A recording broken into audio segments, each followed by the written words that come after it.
Humza Yousaf has been elected First Minister of Scotland and leader of the SNP. So, Darren, as reasoned expert on Scotland, what do you think of Humza Yousaf and what do you think his leadership will bring?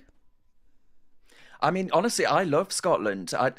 Coming from Newcastle, obviously Edinburgh was the nearest big city, and I've got a great love and affinity for the people of Scotland. But watching the scenes play out that have over recent days, my heart breaks for them because ultimately Humza Yousaf has won, but Scotland has lost. Kate Forbes, she was the second up, and she got 48% of the vote, Jess, and Humza got 52%. So all I can say is I'm assuming that the people of Scotland, or people of the SNP, that is, will be turning around and asking for a people's vote, right? Because that's what they said about Brexit, which was exactly the same majority. And I look at all of these pictures and I look at the way in which the London Commentariat respond to the election of Humza Yousaf and the departure ultimately of Nicola Sturgeon. And they wax lyrical about how basically Nicola Sturgeon has been the best thing since sliced bread, right? This titan of Scottish politics or even British politics, when actually she basically used every opportunity throughout the pandemic to be able to attempt one-upmanship on the British government as opposed to actually delivering the best outcomes for the Scottish people and following the so-called science. She has presided over a decline in Scottish education. She did things like the first a named person scheme where every child in Scotland has to have a named person. She tried to criminalise conversations around the dinner table. It was actually Humza Yousaf as Justice Secretary who presided over that policy.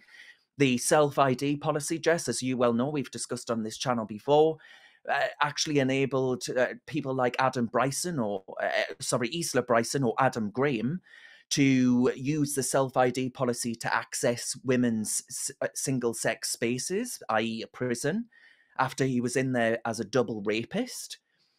A whole host of things I could go into. The deficit before the pandemic was one of the highest in Europe, right? That's before the lockdown madness that consumed our nation.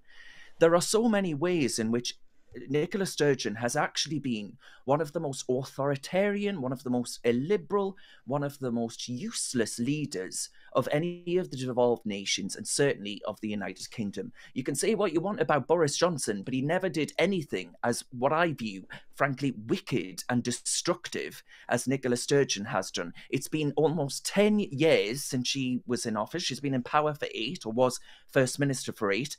But it's almost been 10 years since that referendum in 2014.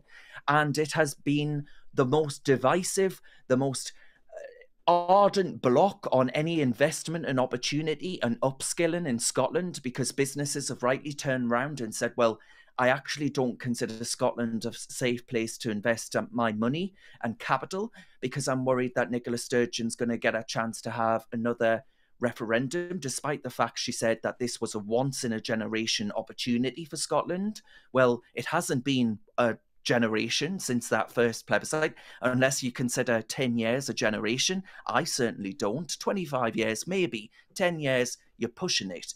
These are the ultimate political chances, and they have taken Scotland for a complete and utter ride. And I have just this to say, Jess.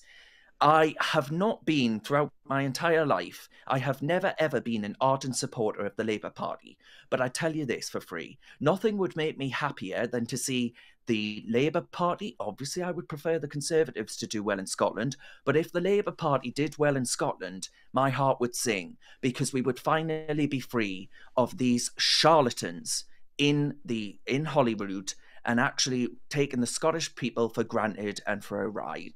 I can see nothing better for Scotland than to be free of the separatist.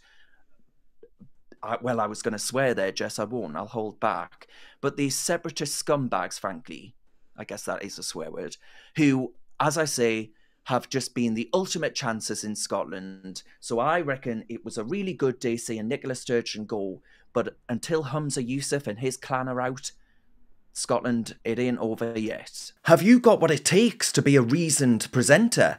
Well, send us a short clip of yourself to join@reasoned.uk and we might be seeing you on this very channel very soon indeed.